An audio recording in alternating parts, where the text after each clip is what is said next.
こんにちは。今回は比較的細い材料向けの45度の接合方法を3つ紹介してみたいと思います。45度カットはスライド丸のこがなければスコヤで毛がくと後で合いやすいです。1つ目はベルトクランプを使ってボンドだけで接合する方法を紹介します。ベルトクランプは枠を組む時の45度接合方法になります。額縁からテーブルまで四隅を必ず90度にしてきれいな四角形を作る時に最適です。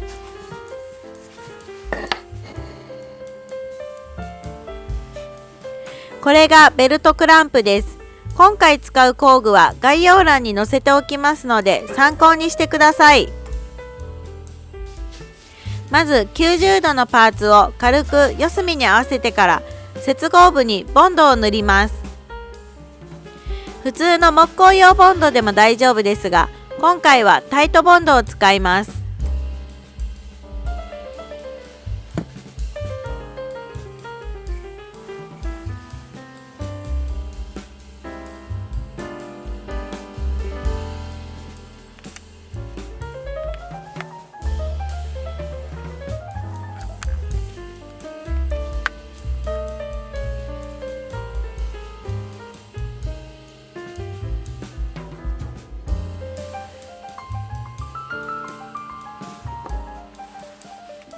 ボンドが塗れたらハンドルを回してベルトを縮めてボンドがはみ出てくるまでぎゅうぎゅうに締め付けます。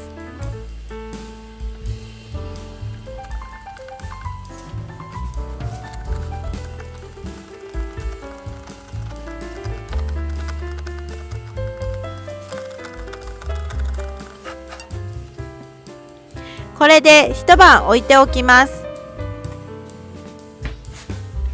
ボンドが乾いたらベルトクランプを外して接合完了です。強度が欲しい場合はビスを併用しますが、額縁などのビスの頭を目立たせたくなくて力がかからないものだったらこれで十分です。ボンドで溶着されるので接合面もきれいで、側面にビスの頭などなくとてもきれいです。ちなみに120番のヤスリでざっくり磨いています。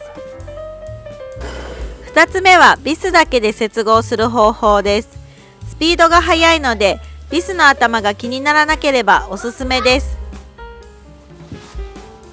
まずは 2.3 ミリの鉄鋼ドリルで下穴を開けます。あてがいながら位置を出して接合部に対して90度で下穴を開けます。木材に対して垂直に2ミリほど穴を開けてからドリルを傾けると角度が出しやすいです。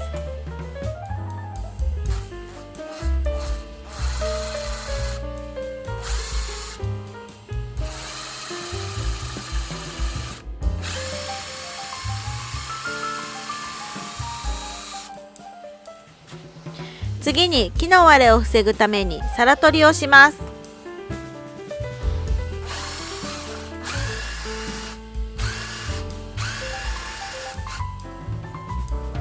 ビスは 3.3 ミリの細軸のコーススレッドを使います。長さは木材によって突き抜けないものを選んでください。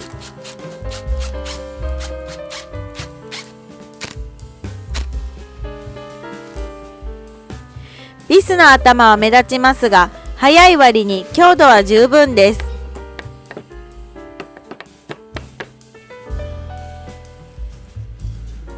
3つ目はボンドを塗って隠し釘を打つ方法です。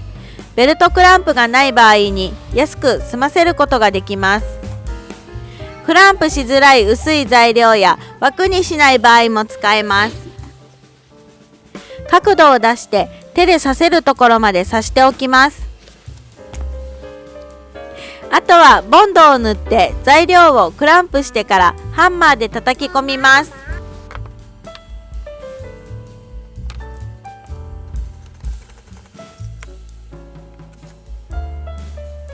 ピンクのゴムが少し潰れるまで叩きます。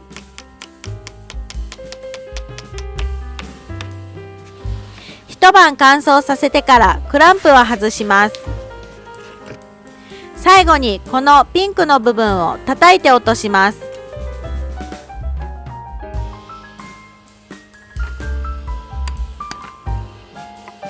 これも十分な強度で釘の部分もあまり目立たないですね。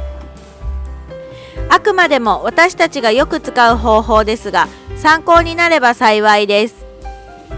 今回使用した道具類は概要欄に載せておきますので、よかったらそちらも参考にしてください。